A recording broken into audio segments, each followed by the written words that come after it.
Welcome to Top City Today. I'm Trey McPherson. With us today is Spencer Duncan. He's running for Topeka City Council, District 8. Welcome, Spencer. Hello, thank you for having me. Glad to be here. Yes, it's a pleasure to have you. So tell us about yourself. Well, that could take a while. Actually, the thing about running for office is I don't like talking about myself, but you sort of have to. It's sort of a weird thing when it's not your comfort zone. But nonetheless, I'm a native Topekan, lifelong, born and raised here in the city. In fact, I am now running in the district in which I was born and raised and have lived primarily most of my life. So it's kind of an odd bookend. You're born in one district and now you're running for office to represent everyone. My wife and I, we have a 6-year-old, we now live in the district. And so that's kind of fun. And there's people still live in that district that I knew growing up, which is great. But so that's the short version. My day job is I do association management and government affairs work. So I represent various groups across the state, both small business and nonprofits. So I have some experience there and working, kind of seeing not just what's happening in Topeka, but sort of a statewide version of what, look at what's going on. And so that's the very short version. I can always go more in depth, but that's who I am in a nutshell. Yeah. So what drove you specifically to run for city council? Was there some event that prompted you, I'm going to run for city council? Yeah, I have no desire to be a politician. Even though part of my day job involves working with politicians and legislators, that's not what I want to be. I don't have aspirations of, if I can become a city council person today, I can be something later on.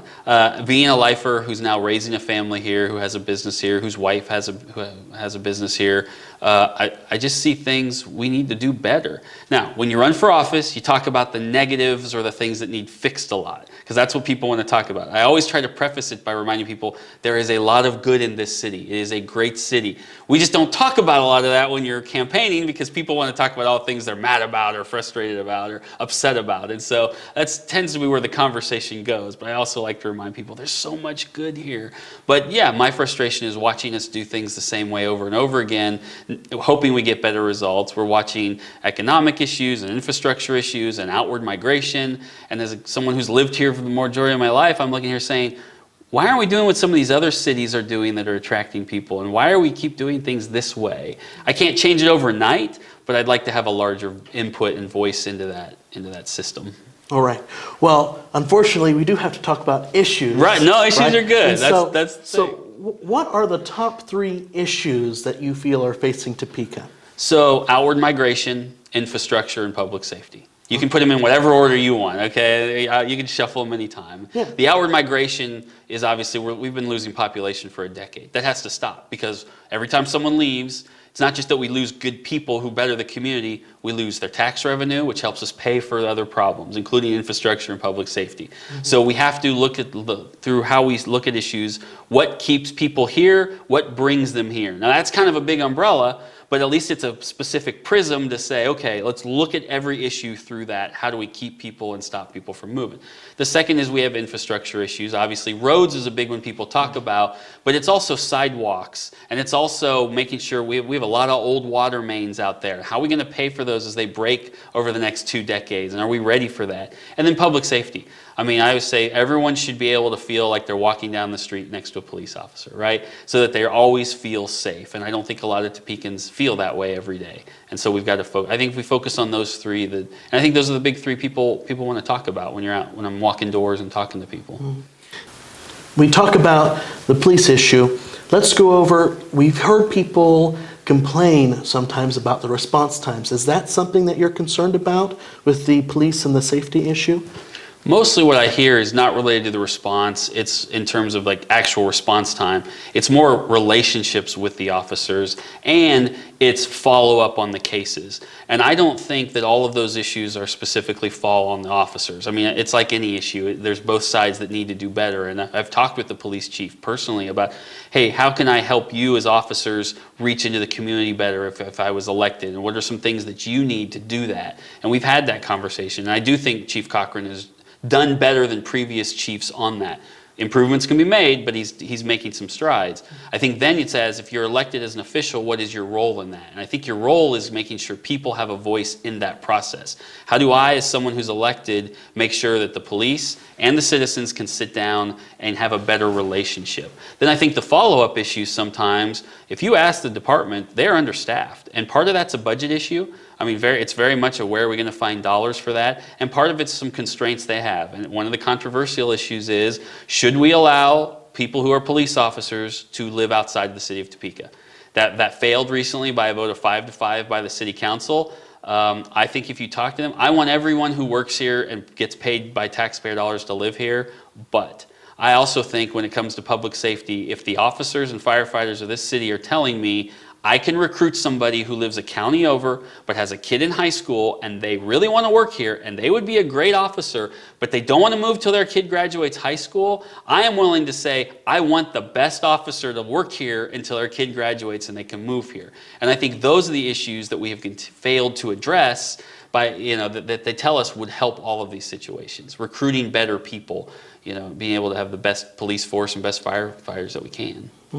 And with your issue on making sure that people aren't leaving, part of that comes with jobs and comes with skilled workers. What are your avenues of attack in trying to resolve that problem?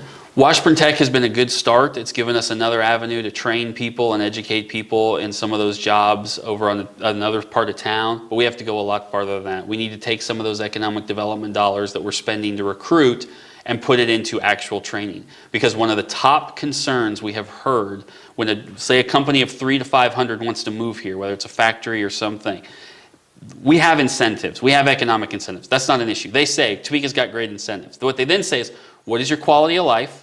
What are your schools like? What is your arts and entertainment like? And they say, what is your workforce like? And we have got to be able to show them we have a workforce. You will be able to find 500 people in this community who can be trained and transported to you to work. And we've done better because we have had some job companies we've recruited, but we haven't done enough. And we have to specifically bring in some folks who understand that and say, institute these programs, you will recruit those big jobs. More recently in the news, the Topeka Rescue Mission has been in financial trouble. What are your thoughts on assisting them? Well, we can't afford to lose them because the services they offer, no one else offers. But I think two things of note. First of all, if they're going to have a crisis like they did, they need to talk to the community sooner. And I think Mr. Feeker understands that now and maybe would have done things differently. But I think that has sort of shaken people a little as to why did you wait so long to let the community know there were some issues there.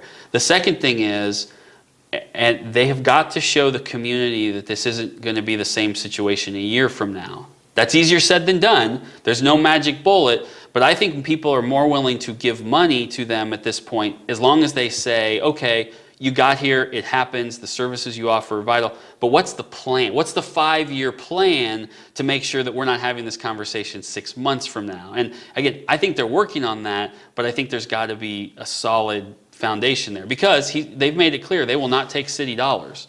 So if I sat here and said the city should help fund them, they're not going to take those dollars, and that's fine. I think the city can do some other things to help with homelessness and low-income assistance programs, but yeah, we've got to see a long-term plan from the rescue mission. If the rescue mission ends up being in this same place again, would you end up advocating for a organization to replace them that's run by the city or a partnership with the county? What would you do if we ended up not having the rescue mission because it's in this place again? Sure. Well, it's not going to be good for government, period, to get into running a homeless shelter. I guess that's the short way to put it. I think you've got to rely on social services. I think if we lose something like the rescue mission or have to start looking at alternatives, I think then you have to look at the networks that already exist because there are other organizations not doing the same level of housing and jobs, but there are in terms of providing food and clothing and assistance of various kinds. What does that network look like?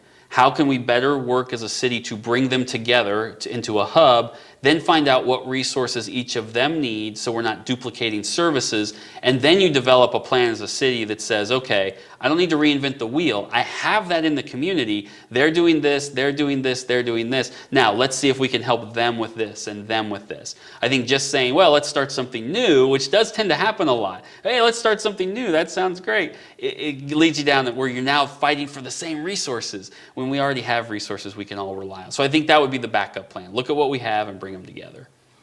All right. That's a really good answer. Thank you. So this is not the first time that you've run for office. No. What we've been asking candidates is, what do you enjoy about campaigning?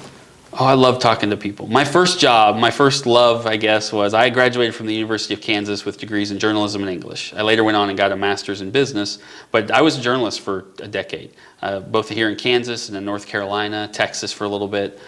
So part of the reason I loved doing that was you get to go out and you talk to people and you would do stories and you get to write about all these different people you meet all the time. And a lot of that transports into campaigning. You're out there, you're knocking on doors, you're hearing from people. And I think something, and this is an unfair blanket because we have 10 elected people on the council, and this doesn't apply to all of them, okay? So if there's someone out there who does this, it's not towards you. But there's a few who I think don't listen enough or talk enough to constituents.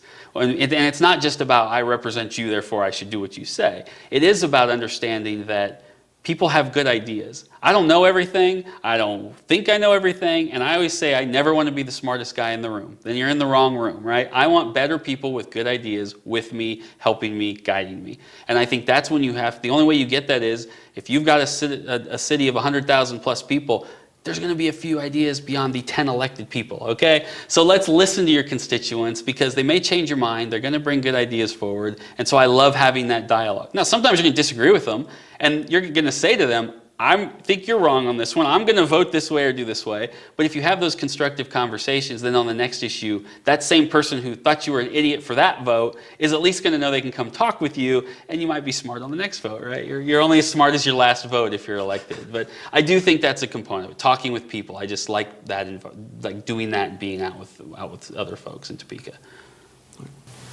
So on the population loss issue, what do you think is causing that?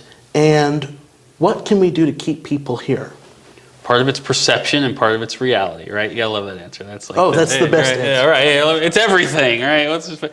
So the perception part is we do need to improve public safety, as we've talked about. It also gets overblown sometimes, right? But I think there is a safety issue if you talk to folks who say, oh, well, Topeka's not safe. Statistically, we're not that much different than a lot of the states. So if you're moving from Topeka to Lawrence to Manhattan or Kansas City, guess what? The crime rates are about the same. So it's a statewide issue as much as it is a city. Doesn't mean we need to do better. We want those numbers below everybody. But the point is, we're not more unsafe than some other, but there's a perception out there.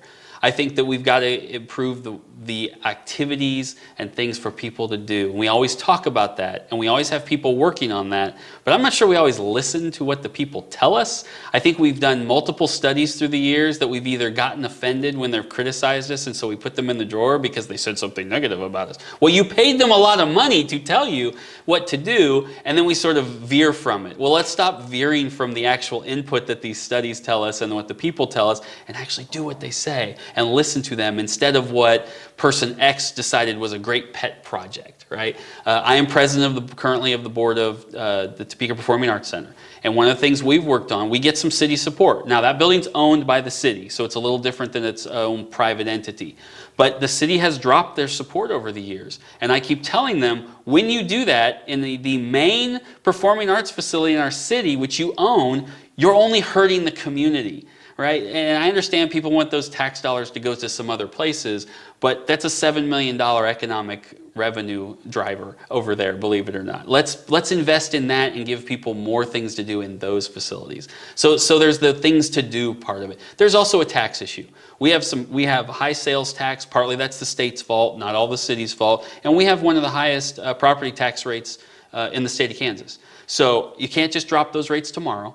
But you have to look at some long-term plans on how to recapture some of those dollars and let people know, hey, it's cheaper to live here than some other communities. The last thing we have to do is we have to advocate for ourselves and let people know what kind of community we are. And I think in this day and age, if you're not an open community and let people know that we're willing to have everybody, one giant tent, come here, we're a very loving sort of community, I think that helps because Kansas, as a general rule, unfair or not, has a bad perception of what kind of state we are. And I think Topeka can be a beacon of difference in that perception to say people, this is where you want to be. This is the kind of city you want to live in. So it's all of those factors. There's not one magic bullet that's going to bring thousands of people back. but we do need to look at some of those drivers. And the last one, I guess, is, which we've talked about, we've got to have some economic drivers. We've got to have some big industry. We cannot just keep developing retail jobs. That's okay, those are important, but they're not that high paying and they only employ so many people. We need bigger companies that pay better wages and have more jobs. And we've got to focus on that type of industry and on small business development. Recently, there was a vote at the city council for portable signs. And so there was a vote and we didn't really hear much about it. And there's this quick, scuffle like, oh my goodness, I can't have these certain kind of signs. What are your thoughts on that? But then also on transparency. Do you feel that there are issues with transparency with city council, or are there things that you would like to improve? So first I will defend the city before I throw them under the bus a little, right? Okay. The first is, on those sign issues, they actually held several public meetings, and they publicized them, and at some point the citizenry has a responsibility to pay attention, and very few people showed up to those meetings. More people are now complaining. Now, what they did I may not entirely agree with, but I will support them in saying they had, I believe, 3 public meetings in which very few people pay attention. They have a website. To their credit, they post a lot of stuff. So on some level, you have to look at citizens and say, be involved and engaged, or this is what happens. All right. Now, the second part of that, though, transparency, I was asked earlier about top three things. My fourth, if you look at my website and some material, is transparency. Now, part of that's the old journalist in me, right? I believe wholeheartedly that we have got to tell the people why we're doing things, when we're doing them, and how we're doing them. And we do a poor job. Again, I'm going to blanket 10 elected people a little unfairly because they don't all do a terrible job at this, but of telling people what we're doing and when and why. And it is your responsibility once you're elected to spend time with your constituents, explaining to them your decisions. And even sometimes if that means sitting in a room and getting yelled at because you either deserve it or people just need to get it off their chest, that's what you need to do. And then you need to be able to explain to them, this is why I voted this way, this is why I do or don't support what we're doing, and this is why it's being done. At the end of the day, that's the only way people are going to understand why the decisions are being made, or know what they need to do to go reverse that decision or fight against it. If that was where you as a council person are, I'm about to lose this one 9-1. This is terrible. I don't want to lose that. You got to have them on your side. And I don't think all of the I know in my district we've had some issues. In fact, I talked to her once and I said, on an issue, I said, I didn't hear you talk much about that issue. And the response was, well, I talk a lot in private meetings. And I said, how would we know that? We're not elected. How do we know what you're advocating for us behind the scenes if you don't explain to us what's happening? And so my philosophy would be very different. In fact, I'll show you somewhere in here. This phone right here is what I call right now the campaign phone. But I have told people, and it's on my website, and it's on everything I send out, there is a phone number, and you can call me and say, hey, candidate Duncan, I have questions and I need answers, and what are they? And I will tell you if you call me. And I've told everybody if I'm elected, I won't disconnect this phone. I won't suddenly say, thanks for your vote, ha ha ha, disconnected. I will keep it up, I will keep it live, I will keep it active, and you can call me as a candidate, as an elected official, and say, what the bleepity bleep are you doing? Explain it to me, and I'll answer and I'll talk to you. Because I just think that's lacking in Topeka. All right. Well, thank you very much for joining us today here at Top City Today. Thank you, Spencer, for coming on to our show. It's been wonderful to have you. I wish you a lot of luck in your election. Absolutely. All right. Thank you. Of course, you can find out more about Spencer and some of his answers more in depth in our longer segment here on Facebook. You can also tune in and see our other candidates and some of our other videos right here. Don't forget to leave us a like and put a comment down in the comment section below. I'm Trey McPherson for Top City Today. Goodbye. Spencer, Yep. You're a lobbyist. I am a lobbyist. The Yep. city of Topeka also employs a lobbyist. Do you feel like the lobbyist for the city of Topeka is doing enough at the state capitol to meet the city's needs? What are your thoughts on that, considering that you've also done lobbying? Right. Well, I think the lobbyist for the city of Topeka is doing exactly what he's instructed to do, which is not enough in general. As a citizen, my frustration, and someone who's at the legislature on a daily basis as part of my day job, is seeing that when an issue the city has directly said, we support this, whatever it is, we are in favor of this, we wish it would happen, and then that comes before the legislature, I don't see any of our elected people testifying in front of these committees. I don't see them in the hallways Not to say they're not doing anything, but we should be much more aggressive. We are the capital city of the state of Kansas. We shouldn't be part of the discussion. We should be driving the discussion of what things that not only benefit Topeka, but then obviously the state as a whole, if we truly believe that. And I don't think we're up there enough doing that and working with state officials, legislative types, to drive our agenda in Topeka as hard as we should be. So yes, if I was elected, taking my background and knowledge and my aggressiveness sometimes, I would be up there more often saying, Topeka needs this, Kansas needs this, let's get it done. It's important for our citizens. Absolutely. Thank you very much. And thank you for watching our show here at Top City Today. It was a lot of fun. Thank you, Spencer, Absolutely. for coming by Thanks our for show. having me. I've had fun. Yes, I'm glad you did. Yeah. Yes, so be sure, if you want to find out more about Spencer's campaign, below this video we have a link where you can go find that phone number for that phone that he brought out. So join us again on Top City Today, and we'll see you then. Goodbye. Hello, I'm Trey McPherson, and you're watching Top City Today. We have with us Spencer Duncan. He's running for City Council District 8. Welcome, Spencer. Thank you for having me. Appreciate it. Yes, so tell us about yourself. I'm a lifelong Topekan, currently running in District 8, where I also was born and raised and grew up, so I'm glad for that. I've got a wife and a 6-year-old kid. I'm a small business owner here, and so is my wife. So we're here for the long haul, and we love Topeka, always have. What specifically drove you to run for City Council? Frustration. As someone who's been here for the majority of my life and plans to be here for the long haul, as much as wonderful, great things we have in Topeka, there are some things we just keep getting wrong. And I just want to be a bigger part of the conversation for how we set public policy to improve the city. What are the top 3 issues facing Topeka? I think it's outward migration, public safety, and infrastructure. So first, we've got to keep people here, and we've got to bring more people here. Second of all, we've got to improve our roads and other infrastructure projects. And lastly, we've got to be a safer community. In more recent news, we've heard a lot about the Topeka Rescue Mission. What are your thoughts about assisting them? Sure. Well, we can't afford to lose them, so we need to give them support. And I think the community is coming together to do that. So that's great. And I think the city's job right now is to facilitate public support to them. I also think the city needs to look at them and say, we need a long-term plan so that we're not in the same position a year from now having the same crisis. If we can do those two things, we as a city and they will be in better situation. Right. We've been asking candidates, this is not the first time you've run, but what do you enjoy about running for office? I like talking to people. I love meeting people. I will never shut up if you keep talking to me, but I'm also good at listening, and I like to listen to the ideas and the things that other people want Topeka to be. And hopefully if elected, I can take what they tell me and take that to City Hall. So I just like being out with people and hearing what they have to say about our city. All right. Well, thank you very much for coming on our show, Spencer, Great. and thank you for watching our program here today. This was a shortened version of a much longer interview we had with Spencer Duncan running for City Council District 8. You can find that here on our Facebook page. Don't forget to like and comment down below your thoughts on our video. And don't forget to watch us next time on Top City Today.